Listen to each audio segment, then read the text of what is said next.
Lord, kahit hindi ko sabihin sa'yo, alam ko na alam mo kung ano ang nasa isip ko. At alam mo kung ano ang tunay na nararamdaman ko sa mga oras na to. Kaya pakiusap, tulungan mo ko malagpasan lahat ng pinagdadaanan ko.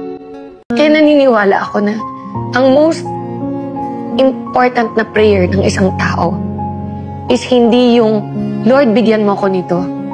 Or Lord, gusto ko ng ganyan. Ang pinaka-important na prayer ng tao is, Lord, ano yung will mo sa buhay ko? Saan mo ko gusto?